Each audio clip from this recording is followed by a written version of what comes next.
ಆಕಾಶವಾಣಿ ಮಂಗಳೂರು. ಇಂದಿನ ಕಾರ್ಯಕ್ರಮದಲ್ಲಿ ಕಾರ್ಮಿಕ ಕಲ್ಯಾಣ ಇಲಾಖೆಯಿಂದ ಕೊಡಲ್ಪಡುವ ಶೈಕ್ಷಣಿಕ ಆರ್ಥಿಕ ನೆರವು ಈ ವಿಷಯದ ಕುರಿತಾಗಿ ಕಾರ್ಮಿಕ ಕಲ್ಯಾಣ ಇಲಾಖೆ ಭಾರತ ಸರ್ಕಾರ ಇಲ್ಲಿನ ವೈದ್ಯಾಧಿಕಾರಿಗಳಾದ ಡಾಕ್ಟರ್ ಚೇತನ್ ಕೆ ಅವರೊಡನೆ ಸಂದರ್ಶನ ಕೇಳೋಣ.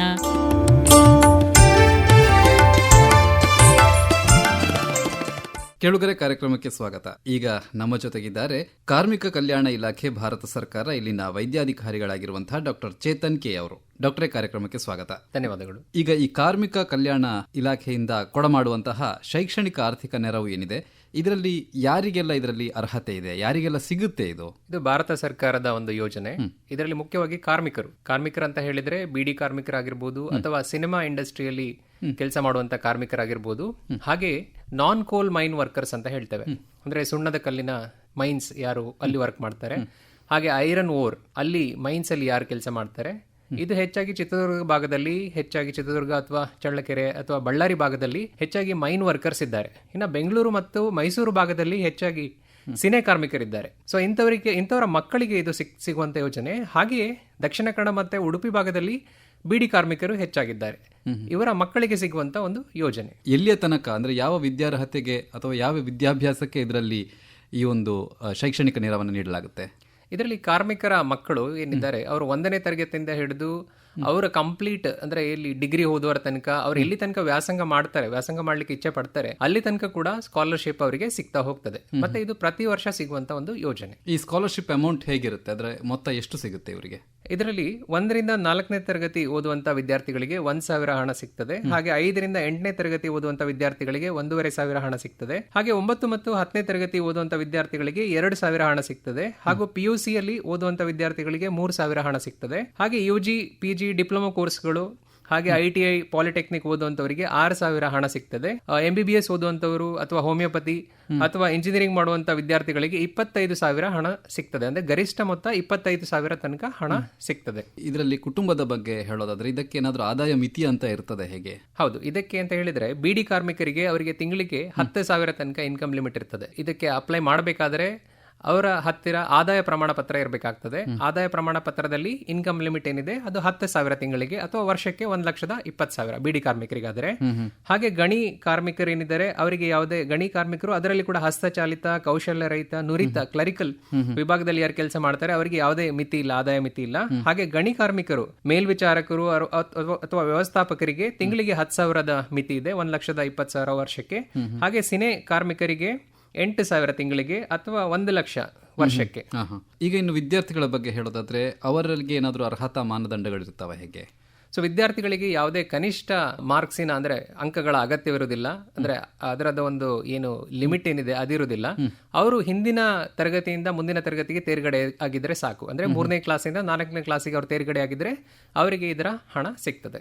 ಈಗ ಈ ಒಂದು ಶೈಕ್ಷಣಿಕ ಯೋಜನೆ ಅಥವಾ ನೆರವು ಏನಿದೆ, ಈ ಸ್ಕಾಲರ್ಶಿಪ್ಗೆ ಅಪ್ಲೈ ಮಾಡಬೇಕಾದ್ರೆ ಹೇಗೆ ಅಪ್ಲೈ ಮಾಡಬೇಕಾಗುತ್ತೆ? ಅರ್ಜಿ ಹಾಕುವಂತ ಪ್ರಕ್ರಿಯೆ ಏನಿದೆ? ಸೊ ಇದಕ್ಕೆ ಅರ್ಜಿ ಹಾಕಬೇಕು ಅಂತ ಹೇಳಿದ್ರೆ ಪೋಷಕರು ಅಂದ್ರೆ ಯಾರು ಕಾರ್ಮಿಕರಿದ್ದಾರೆ ಅವರು ಹತ್ತಿರದ ಕಾಮನ್ ಸರ್ವಿಸ್ ಸೆಂಟರ್ ಏನಿದೆ, ಸೈಬರ್ ಸೆಂಟರ್ ಅಂತ ಹೇಳ್ತೇವೆ ಅಥವಾ ಗ್ರಾಮವನ್ ಅಂತ ಇದೆ, ಅಲ್ಲಿಗೆ ಹೋದ್ರೆ ಅವ್ರ ಹತ್ರ ಇನ್ಫಾರ್ಮ್ ಮಾಡಿದ್ರೆ ಅಂದ್ರೆ ಈ ಬಿಡಿ ಸ್ಕಾಲರ್ಶಿಪ್ಗೆ ಅರ್ಜಿಯನ್ನು ಹಾಕಬೇಕು ಅಂತ ಹೇಳಿದ್ರೆ ಅವರು ಅರ್ಜಿಯನ್ನು ಹಾಕಿ ಕೊಡ್ತಾರೆ. ಈ ಎಲ್ಲಾ ಪ್ರಕ್ರಿಯೆ ನಡೆಯೋದು NSP ಅಂತ ಹೇಳಿ ಸ್ಕಾಲರ್ಶಿಪ್ ಪೋರ್ಟಲ್ ಇದೆ, ನ್ಯಾಷನಲ್ ಸ್ಕಾಲರ್ಶಿಪ್ ಪೋರ್ಟಲ್ ಅಂತ ಹೇಳಿ ಗೂಗಲ್ ಅಲ್ಲಿ ಸರ್ಚ್ ಮಾಡಿದ್ರೆ ಕೂಡ ಸಿಗ್ತದೆ. NSP ಅಂತ ಹೇಳಿ ಅದರಲ್ಲಿ ಹೋಗಿ ಸ್ಟೂಡೆಂಟ್ ಲಾಗಿನ್ ಅಂತ ಇದೆ. ಸ್ಟೂಡೆಂಟ್ ಲಾಗಿನ್ ಅಲ್ಲಿ ಅವರ ಆಧಾರ್ ಕಾರ್ಡಿನ ನಂಬರ್ ಅನ್ನ ಹಾಕಿ OTP ತೆಗೆದುಕೊಂಡು ಅವರು ಅರ್ಜಿಯನ್ನ ಸಲ್ಲಿಸಬಹುದು. ಈಗ ಈ ಅರ್ಜಿ ಸಲ್ಲಿಸಬೇಕಾದ್ರೆ ಏನೆಲ್ಲ ಇರಬೇಕಾಗುತ್ತೆ ಅವರ ಬಳಿ? ಅರ್ಜಿ ಸಲ್ಲಿಸಬೇಕಾದ್ರೆ ಅವರ ಹತ್ರ ಒಂದು ಆಧಾರ್ ಕಾರ್ಡ್ ಇರಬೇಕಾಗ್ತದೆ. ಹಾಗೆ ಬಿಡಿ ಕಾರ್ಮಿಕರ ಫೋಟೋ ಐಡೆಂಟಿ ಕಾರ್ಡ್, ಬಿಡಿ ಕಾರ್ಮಿಕರಾದ್ರೆ ಅಥವಾ ಗಣಿ ಕಾರ್ಮಿಕರಾದ್ರೆ ಅವರಿಗೆ ಕೂಡ ಫೋಟೋ ಐಡೆಂಟಿ ಕಾರ್ಡ್ ಇರ್ತದೆ. ಯಾಕೆಂತ ಹೇಳಿದ್ರೆ ಇದರ ಒಂದು ಕಾಪಿಯನ್ನ ಅವರು ಸ್ಕ್ಯಾನ್ ಮಾಡಿ ಅದನ್ನ ಅಪ್ಲೋಡ್ ಮಾಡಬೇಕಾಗ್ತದೆ. ಒಂದು ID ಕಾರ್ಡ್ ಮತ್ತೆ ಇನ್ಕಮ್ ಸರ್ಟಿಫಿಕೇಟ್ ಬೇಕಾಗ್ತದೆ. ಮತ್ತೆ ಶಾಲೆಯಲ್ಲಿ ವ್ಯಾಸಂಗ ಪ್ರಮಾಣ ಪತ್ರ, ಅಂದ್ರೆ ಯಾವ ಶಾಲೆಯಲ್ಲಿ ವ್ಯಾಸಂಗ ಮಾಡ್ತಾ ಇದ್ದಾರೆ ಅಲ್ಲಿಂದ ಒಂದು ವ್ಯಾಸಂಗ ಪ್ರಮಾಣ ಪತ್ರ ಬೇಕಾಗ್ತದೆ. ಈಗ ಈ ಅಪ್ಲೈ ಮಾಡುವಾಗ ಅಪ್ಲೈ ಮಾಡಿದ ನಂತರ ಈಗ ಸ್ಕಾಲರ್ಶಿಪ್ ಬರುವಾಗ ಇದು ಯಾರ ಖಾತೆಗೆ ಬರ್ತದೆ? ವಿದ್ಯಾರ್ಥಿಗಳ ಹೆಸರಲ್ಲಿ ಇರಬೇಕು ಅಥವಾ ಪೋಷಕರ ಹೆಸರಲ್ಲಿ ಇದ್ರೂ ಆಗ್ತದಾ? ಸಂಪೂರ್ಣ ಪ್ರಕ್ರಿಯೆ ನಡೀತದೆ ಆಧಾರ್ ಬೇಸ್ಡ್ ಆಗಿ ನಡೀತದೆ. ಅಂದ್ರೆ ಮಕ್ಕಳು ಅರ್ಜಿಯನ್ನು ಹಾಕ್ಬೇಕಾದ್ರೆ ಅವರ ಆಧಾರ್ ಸಂಖ್ಯೆಯನ್ನು ಮಾತ್ರ ಹಾಕಿರ್ತಾರೆ, ಬ್ಯಾಂಕ್ ಅಕೌಂಟ್ ನಂಬರ್ ಅನ್ನು ಹಾಕಿರೋದಿಲ್ಲ. ಸೊ ಹಾಗಾಗಿ ಆಧಾರ್ ಸಂಖ್ಯೆ ಏನಿದೆ ಅದು ಸೀಡಿಂಗ್ ಆಗಬೇಕು. ಯಾವ್ದಾದ್ರು ಒಂದು ನ್ಯಾಷನಲೈಸ್ಡ್ ಬ್ಯಾಂಕಿಗೆ ಸೀಡಿಂಗ್ ಆಗಿದ್ದರೆ ಅವರ ಅಕೌಂಟ್ಗೆ ಡೈರೆಕ್ಟ್ ಆಗಿ ನಗದು ವರ್ಗಾವಣೆ ಆಗ್ತದೆ. ಹಾಗಾಗಿ ಅವರ ಆಧಾರ್ಗೆ ಯಾವ ಬ್ಯಾಂಕ್ ಅಕೌಂಟ್ ಲಿಂಕ್ ಆಗಿದೆ ಆ ಅಕೌಂಟ್ಗೆ ಡೈರೆಕ್ಟ್ ಆಗಿ ಹಣ ಬರ್ತದೆ. ಸೊ ಯಾವುದೇ ಮಧ್ಯವರ್ತಿಗಳ ಒಂದು ಹಸ್ತಕ್ಷೇಪ ಈ ಒಂದು ಸ್ಕಾಲರ್ಶಿಪ್ ನಲ್ಲಿ ಇರುವುದಿಲ್ಲ. ಈಗ ಸಣ್ಣ ವಯಸ್ಸಿನ ಮಕ್ಕಳಾದ್ರೆ ಅವರಿಗೆ ಖಾತೆ ಇರೋದಿಲ್ಲ, ಆದ್ರೆ ಅವರ ಆಧಾರ್ ನಂಬರ್ ಇರುತ್ತೆ. ಇದು ಯಾವ ತರ ಕೆಲಸ ಮಾಡುತ್ತೆ ಅಂತ ಹೇಳಿದ್ರೆ ಸಣ್ಣ ಮಕ್ಕಳಿಗೆ ಕೂಡ ಈಗ ಜಾಯಿಂಟ್ ಅಕೌಂಟ್ ಅಂತ ಹೇಳಿ ಮಾಡ್ತಾರೆ.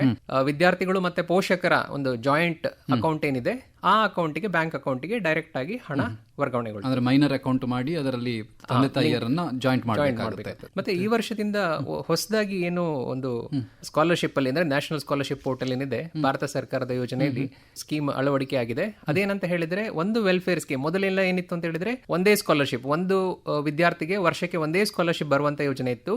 ಈ ವರ್ಷದಿಂದ ಒಂದು ಸ್ಕಾಲರ್ಶಿಪ್ ವೆಲ್ಫೇರ್ ಸ್ಕೀಮ್ಸ್ ಅಲ್ಲಿ ಬರ್ತದೆ. ವೆಲ್ಫೇರ್ ಸ್ಕೀಮ್ ಅಂತ ಹೇಳಿದ್ರೆ ನಮ್ಮದೀಗ ಕಾರ್ಮಿಕ ಕಲ್ಯಾಣ ಇಲಾಖೆ, ಆದ್ರೆ ಕಾರ್ಮಿಕರಿಗೆ ಸಿಗುವಂತದ್ದು ಈ ಒಂದು ಯೋಜನೆ. ಅಥವಾ ಇನ್ನು ಬೇರೆ ಸ್ಕಾಲರ್ಶಿಪ್ ಇದೆ, ಅಂದ್ರೆ ಮೈನಾರಿಟಿ ಸ್ಕಾಲರ್ಶಿಪ್ ಅಂತ ಇದೆ, ಬೇರೆ ಬೇರೆ ವೆಲ್ಫೇರ್ ಸ್ಕೀಮ್ಸ್ ಇದೆ. ಈ ಎಲ್ಲಾ ವೆಲ್ಫೇರ್ ಸ್ಕೀಮ್ ಅಲ್ಲಿ ಯಾವ್ದಾದ್ರು ಒಂದು ವೆಲ್ಫೇರ್ ಸ್ಕಾಲರ್ಶಿಪ್ ಬರ್ತದೆ.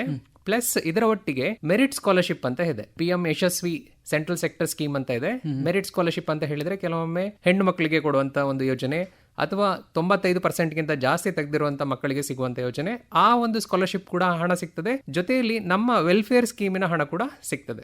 ಉದಾಹರಣೆಗೆ ಒಬ್ಬ ವಿದ್ಯಾರ್ಥಿಯ ತಂದೆ ತಾಯಿಗಳು ಇಬ್ಬರೂ ಕಾರ್ಮಿಕರಾಗಿದ್ದಾರೆ, ಅಂತ ಸಂದರ್ಭದಲ್ಲಿ ಹೇಗಿರುತ್ತೆ ಇದು? ಒಂದು ಬಿಡಿ ಫೋಟೋ ID ಕಾರ್ಡ್ ಅಲ್ಲಿ ಎಷ್ಟು ಜನ ಮಕ್ಕಳು ಇದ್ರೂ ಕೂಡ ಅವರೆಲ್ಲರಿಗೂ ಕೂಡ ಸ್ಕಾಲರ್ಶಿಪ್ ಸಿಗ್ತದೆ.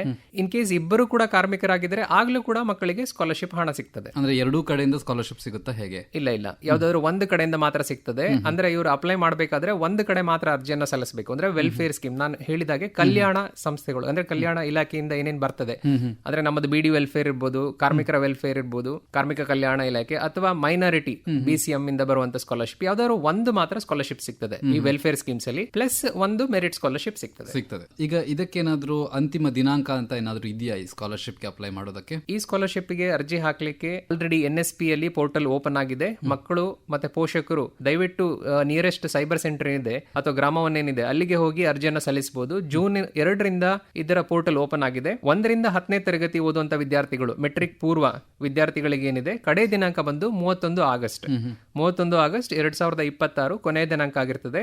ಹಾಗೆ ಮೆಟ್ರಿಕ್ ನಂತರ ಪೋಸ್ಟ್ ಮೆಟ್ರಿಕ್ ವಿದ್ಯಾರ್ಥಿಗಳು, ಅಂದ್ರೆ ಫಸ್ಟ್ PU ಇಂದ ಹಿಡಿದು ಡಿಗ್ರಿ ಕಲಿಯುವಂತ ವಿದ್ಯಾರ್ಥಿಗಳಿಗೆ ಕಡೆ ದಿನಾಂಕ ಬಂದು 31 ಅಕ್ಟೋಬರ್ 2026 ಆಗಿರ್ತದೆ. ಈಗ ಶಾಲೆಯಿಂದ ವ್ಯಾಸಂಗ ಪ್ರಮಾಣ ಪತ್ರ ಸಿಕ್ಕರೆ ಸಾಕ ಅಥವಾ ಅಲ್ಲಿಯೂ ಏನಾದ್ರೂ ಪ್ರೊಸೀಜರ್ ಇರ್ತದೆ? ಹೇಗೆ ಪ್ರಕ್ರಿಯೆ ನಡೀತದೆ ಅಂತ ಹೇಳಿದ್ರೆ, ಎಲ್ಲಾ ಪ್ರಕ್ರಿಯೆ ನಡೆಯುವುದು NSP ಪೋರ್ಟಲ್ ಅಲ್ಲಿ, ನ್ಯಾಷನಲ್ ಸ್ಕಾಲರ್ಶಿಪ್ ಪೋರ್ಟಲ್ ಅಲ್ಲಿ. ಅಂದ್ರೆ ಪೋಷಕರು ಅರ್ಜಿಯನ್ನ ಸಲ್ಲಿಸುವುದು ನ್ಯಾಷನಲ್ ಸ್ಕಾಲರ್ಶಿಪ್ ಪೋರ್ಟಲ್ ಅಲ್ಲಿ, ಅರ್ಜಿಯನ್ನ ಹಾಕ್ತಾರೆ. ಅವರಿಗೆ ಒಂದು NSP OTR ID ಅಂತ ಜನರೇಟ್ ಆಗ್ತದೆ. ಮತ್ತೇನಿದೆ ಅಪ್ಲಿಕೇಶನ್ ಕನ್ಸರ್ನ್ಡ್ ಶಾಲೆಗೆ ಟ್ರಾನ್ಸ್ಫರ್ ಆಗ್ತದೆ. ಅರ್ಜಿಯನ್ನ ಸಲ್ಲಿಸಬೇಕಾದ್ರೆ ಪೋಷಕರು ಡೈಸ್ ಕೋಡ್ ಅನ್ನ ಸರಿಯಾಗಿ ಮೆನ್ಷನ್ ಮಾಡಬೇಕು, ಇಲ್ಲಾಂದ್ರೆ ಅದು ಬೇರೆ ಶಾಲೆಗೆ ವರ್ಗಾವಣೆಗೊಳ್ಳುತ್ತದೆ.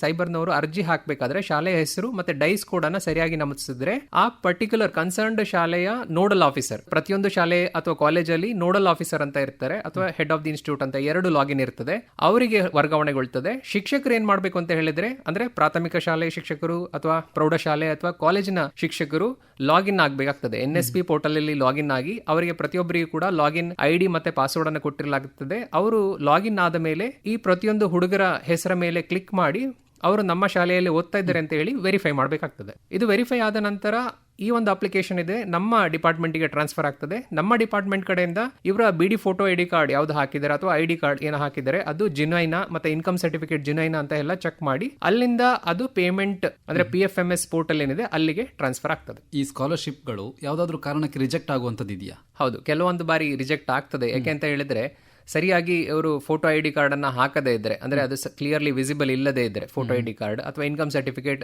ಕ್ಲಿಯರ್ ಆಗಿ ವಿಸಿಬಲ್ ಆಗ್ತಾ ಇಲ್ಲ ಅಂತ ಹೇಳಿದ್ರೆ ರಿಜೆಕ್ಟ್ ಆಗುವ ಸಾಧ್ಯತೆಗಳು ಜಾಸ್ತಿ ಇರ್ತದೆ. ಮತ್ತೆ ಬೇರೆ ಶಾಲೆಗೆ ಇವ್ರು ಏನಾದ್ರು ಅರ್ಜಿಯನ್ನು ಹಾಕಿದ್ರೆ ಆ ಶಾಲೆಯವರು ರಿಜೆಕ್ಟ್ ಮಾಡ್ತಾರೆ. ಯಾಕೆಂತ ಹೇಳಿದ್ರೆ ಮಗು ಆ ಶಾಲೆಯಲ್ಲಿ ಓದ್ತಲೇ ಇರುವುದಿಲ್ಲ ಅಲ್ಲ, ಅದಕ್ಕೋಸ್ಕರ ಅಪ್ಲಿಕೇಶನ್ ರಿಜೆಕ್ಟ್ ಆಗ್ತದೆ. ಅವರು ಏನ್ ಮಾಡ್ಬೇಕಂತ ಹೇಳಿದ್ರೆ, ಕನ್ಸರ್ನ್ಡ್ ಶಾಲೆಯ ಶಿಕ್ಷಕರು, ಅಂದ್ರೆ ಇದು ಮಿಸ್ ಆಗಿ ಅವರ ಶಾಲೆಗೆ ಬಂತು ಅಂತ ಹೇಳಿದ್ರೆ ದಯವಿಟ್ಟು ಇದನ್ನ ರಿಜೆಕ್ಟ್ ಮಾಡಬೇಡಿ, ರಿಜೆಕ್ಟ್ ಅಥವಾ ಫೇಕ್ ಅಂತ ಮಾಡಬೇಡಿ. ನೀವೇನ್ ಮಾಡಬೇಕು ಅಂತ ಹೇಳಿದ್ರೆ, ಆ ಶಾಲೆಯವರು ಡಿಫೆಕ್ಟ್ ಅಂತ ಅಪ್ಲಿಕೇಶನ್ ಕೊಡಬೇಕು. ಡಿಫೆಕ್ಟ್ ಅಂತ ನೀವು ಕ್ಲಿಕ್ ಮಾಡಿದ್ರೆ ಪುನಃ ಅದು ಅಪ್ಲಿಕೇಶನ್ ಮಕ್ಕಳಿಗೆ ಹೋಗ್ತದೆ. ನೀವೇನಾದ್ರೂ ಅದನ್ನ ರಿಜೆಕ್ಟ್ ಮಾಡಿದ್ರೆ ಆ ವರ್ಷಕ್ಕೆ ಮಗುವಿಗೆ ಸ್ಕಾಲರ್ಶಿಪ್ ಸಿಗುದಿಲ್ಲ. ಸೊ ಹಾಗಾಗಿ ಕನ್ಸರ್ನ್ ಶಾಲೆಯವರು ದಯವಿಟ್ಟು ಡಿಫೆಕ್ಟ್ ಅಂತ ಮಾಡಿ. ಈಗ ಈ ಸ್ಕಾಲರ್ಶಿಪ್ ನ ಸ್ಟೇಟಸ್ ಏನಾದ್ರೂ ನೋಡ್ಲಿಕ್ಕೆ ಅವಕಾಶ ಇರ್ತದಾ ವಿದ್ಯಾರ್ಥಿಗಳಿಗೆ? ಇದು ಎಲ್ಲ ಆನ್ಲೈನ್ ಪ್ರಕ್ರಿಯೆ ಆಗಿರೋದ್ರಿಂದ ಅವರು NSP ಪೋರ್ಟಲ್ ಅಲ್ಲಿ ಲಾಗಿನ್ ಆದ್ರೆ ಅವರ ಆಧಾರ್ ಕಾರ್ಡಿನ ನಂಬರ್ ಅನ್ನ ಹಾಕಿ OTP ತೆಗೆದುಕೊಂಡು ಲಾಗಿನ್ ಆದ್ರೆ ಸ್ಟೇಟಸ್ ಅಲ್ಲಿ ಕ್ಲಿಕ್ ಮಾಡಿ ನೋಡಬಹುದು. ಸ್ಟೇಟಸ್ ಅದರಲ್ಲಿ ಸಿಗ್ತದೆ. ಅದರ ಜೊತೆಯಲ್ಲಿ ಅವರಿಗೆ SMS ಮುಖಾಂತರ ಪ್ರತಿಯೊಂದು ಹಂತದಲ್ಲಿ ಕೂಡ ಮಾಹಿತಿ ಸಿಗ್ತಾ ಹೋಗ್ತದೆ. ಮೊಬೈಲ್ಗೆನೆ ಮೆಸೇಜ್ ಮುಖಾಂತರ ಮಾಹಿತಿ ಸಿಗ್ತಾ ಹೋಗ್ತದೆ. ಅಂದ್ರೆ ನಿಮ್ಮ ಅರ್ಜಿ ಯಾವ ಪ್ರಕ್ರಿಯೆಯಲ್ಲಿದೆ ಅಂತ ಹೇಳಿ. ಅಂದ್ರೆ ಅರ್ಜಿ ಸಲ್ಲಿಸಲಾಗಿದೆ ಮೊದಲ ಪ್ರಕ್ರಿಯೆ. ಎರಡನೇ ಪ್ರಕ್ರಿಯೆ ಅಂತ ಹೇಳಿದ್ರೆ ಶಾಲಾ ಹಂತದಲ್ಲಿ ವೆರಿಫಿಕೇಶನ್ ಕಂಪ್ಲೀಟ್ ಆಗಿದೆ ಅಂತ ಹೇಳಿ. ಮೂರನೇ ಹಂತದಲ್ಲಿ ಕಾರ್ಮಿಕ ಕಲ್ಯಾಣ ಇಲಾಖೆಯಿಂದ ಅಪ್ಲಿಕೇಶನ್ ವೆರಿಫಿಕೇಶನ್ ಆಗಿದೆ ಅಂತ ಹೇಳಿ ಬರ್ತದೆ. ನೆಕ್ಸ್ಟ್ ಸ್ಟೇಟಸ್ ಅಲ್ಲಿ PFMS ಗೆ ಪೇಮೆಂಟ್ ಗೆ ಹೋಗಿದೆ ಅಂತ ಬರ್ತದೆ. ನೆಕ್ಸ್ಟ್ ಪೇಮೆಂಟ್ ಆಗಿದೆ ಅಂತ ಬರ್ತದೆ. ಮತ್ತೆ ಇದರಲ್ಲಿ ಮುಖ್ಯವಾಗಿ ಏನಾಗ್ತದೆ ಅಂತ ಹೇಳಿದ್ರೆ ಲಾಸ್ಟ್ 1 ವರ್ಷದಲ್ಲಿ ಹಲವಾರು ಮಕ್ಕಳಿಗೆ ಸ್ಕಾಲರ್ಶಿಪ್ ಸಿಗ್ಲಿಲ್ಲ. ಯಾಕೆ ಅಂತ ಹೇಳಿದ್ರೆ ಅವರು ಅರ್ಜಿಯನ್ನ ಸಲ್ಲಿಸಿದ್ದಾರೆ, ಬಟ್ ಆಧಾರ್ ಕಾರ್ಡ್ ನ ಲಿಂಕ್ ಮಾಡದೇ ಇರೋದ್ರಿಂದ, DBT ಸ್ಕೀಮ್ ಆಗಿರೋದ್ರಿಂದ ಅವರು ಸೀಡಿಂಗ್ ಮಾಡಲಿಲ್ಲ, ಅದನ್ನ ಲಿಂಕ್ ಮಾಡಿಲ್ಲ. ಅವರಿಗೆ ಪದೇ ಪದೇ ಮೆಸೇಜ್ ಬರ್ತಾ ಇರ್ತದೆ. ಕೆಲವೊಂದು ಬಾರಿ ಏನಾಗ್ತದೆ, ಅಪ್ಡೇಟ್ ಮಾಡಿರ್ತಾರೆ, ಬಟ್ ಹೋಗಿ ಅವ್ರು ಏನ್ ಮಾಡ್ತಾರೆ, ಆಧಾರ್ ಕಾರ್ಡ್ ಅಲ್ಲಿ ಹೆಸರನ್ನ ಚೇಂಜ್ ಮಾಡೋದು ಅಥವಾ ಮೊಬೈಲ್ ನಂಬರ್ ಅನ್ನು ಚೇಂಜ್ ಮಾಡಿದ್ರೆ ಆ KYC ಲಿಂಕ್ ಹೋಗಿ ಬಿಡ್ತದೆ. ಆಗ ಅವರು ಪುನಃ ಹೋಗಿ KYC ಅಪ್ಡೇಟ್ ಮಾಡಬೇಕಾಗ್ತದೆ. ಈಗ ಕೆಲವರಿಗೆ ಏನಾಗ್ತದೆ, 2-3 ಬ್ಯಾಂಕಲ್ಲಿ ಅಕೌಂಟ್ ಇದ್ದಿರಬಹುದು. ಆಗ 2-3 ಕಡೆನೂ ಆಧಾರ್ ಲಿಂಕ್ ಆಗಿರುತ್ತೆ. ಅಂತ ಸಂದರ್ಭದಲ್ಲಿ ಯಾವ ಖಾತೆಗೆ ಬರುತ್ತೆ ಅಂತ ಏನಾದ್ರೂ ಗೊತ್ತಾಗುತ್ತಾ? ಅಂತ ಸಂದರ್ಭದಲ್ಲಿ ಏನಾಗ್ತದೆ, ಅವರ ಅರ್ಜಿಯನ್ನ ಸಲ್ಲಿಸಬೇಕಾದ್ರೆ ಯಾವ ಖಾತೆಗೆ ಲಿಂಕ್ ಆಗಿರ್ತದೆ, ಮೊದಲನೇ ಅಕೌಂಟ್ ಏನ್ ಲಿಂಕ್ ಆಗಿದೆ ಆ ಅಕೌಂಟಿಗೆನೆ ಹಣ ವರ್ಗಾವಣೆಗೊಳ್ತದೆ. ಈಗ ಈ ಒಂದು ಸ್ಕಾಲರ್ಶಿಪ್ ಬಗ್ಗೆ ಹೆಚ್ಚಿನ ಮಾಹಿತಿ ಬೇಕು ಅಂತ ಹೇಳಿದ್ರೆ ವಿದ್ಯಾರ್ಥಿಗಳು ಅಥವಾ ಪೋಷಕರು ಯಾರನ್ನ ಸಂಪರ್ಕ ಮಾಡಬಹುದು? 914 82 40 554 9148 240 554 ಈ ಸಂಖ್ಯೆಗೆ ಅವರು ಕರೆ ಮಾಡಬಹುದು. ಹಾಗೇನೆ ಅವರು ಡೈರೆಕ್ಟ್ ಆಗಿ ನಮ್ಮ ಇಲಾಖೆಯವರನ್ನ ಸಂಪರ್ಕಿಸಬೇಕು ಅಂತ ಹೇಳಿದ್ರೆ ನಮ್ಮ ಇಲಾಖೆಯಿಂದ ಕಾರ್ಮಿಕ ಆಸ್ಪತ್ರೆಗಳಿದೆ. ಸೊ BD ಕಾರ್ಮಿಕರ ಆಸ್ಪತ್ರೆಗಳಿದೆ. ಅದು ದೇರಳಕಟ್ಟೆಯಲ್ಲಿ ಒಂದು ಆಸ್ಪತ್ರೆ ಇದೆ, ತುಂಬೆ ಮತ್ತೆ ಪಡೀಲ್ನಲ್ಲಿ ಇದೆ, ಹಾಗೆ ಮೂಡುಬಿದ್ರೆಯಲ್ಲಿದೆ, ಕೈಕಂಬ, ಕಾರ್ಕಳದಲ್ಲಿದೆ, ಉಡುಪಿಯಲ್ಲಿದೆ. ಸೊ ಕಾರ್ಮಿಕರು ಹೆಚ್ಚಿನ ಮಾಹಿತಿ ಇದರ ಬಗ್ಗೆ ಬೇಕು ಅಂತ ಹೇಳಿದ್ರೆ ತಮ್ಮ ಹತ್ತಿರದ BD ಕಾರ್ಮಿಕರ ಆಸ್ಪತ್ರೆಗೆ ಸಂಪರ್ಕಿಸಬಹುದು. ಈ ಶೈಕ್ಷಣಿಕ ಆರ್ಥಿಕ ನೆರವು ಏನಿದೆ ಇದರ ಬಗ್ಗೆ ಮಾಹಿತಿಯನ್ನ ನೀಡಿದ್ರಿ. ಕಾರ್ಯಕ್ರಮದಲ್ಲಿ ಭಾಗವಹಿಸಿದ್ದಕ್ಕೆ ಧನ್ಯವಾದಗಳು. ಧನ್ಯವಾದಗಳು. ಇದುವರೆಗೆ ಕಾರ್ಮಿಕ ಕಲ್ಯಾಣ ಇಲಾಖೆಯಿಂದ ಕೊಡಲ್ಪಡುವ ಶೈಕ್ಷಣಿಕ ಆರ್ಥಿಕ ನೆರವಿನ ಕುರಿತಾಗಿ ಕಾರ್ಮಿಕ ಕಲ್ಯಾಣ ಇಲಾಖೆ ಭಾರತ ಸರ್ಕಾರ ಇಲ್ಲಿನ ವೈದ್ಯಾಧಿಕಾರಿಗಳಾದ ಡಾಕ್ಟರ್ ಚೇತನ್ ಕೆ ಅವರೊಡನೆ ಸಂದರ್ಶನ ಕೇಳಿದಿರಿ. ಸಂದರ್ಶಕರು ಲತೀಶ್ ಪಾಲ್ದಾನೆ. ಈ ಕಾರ್ಯಕ್ರಮ ಇಲ್ಲಿಗೆ ಮುಗಿಯಿತು.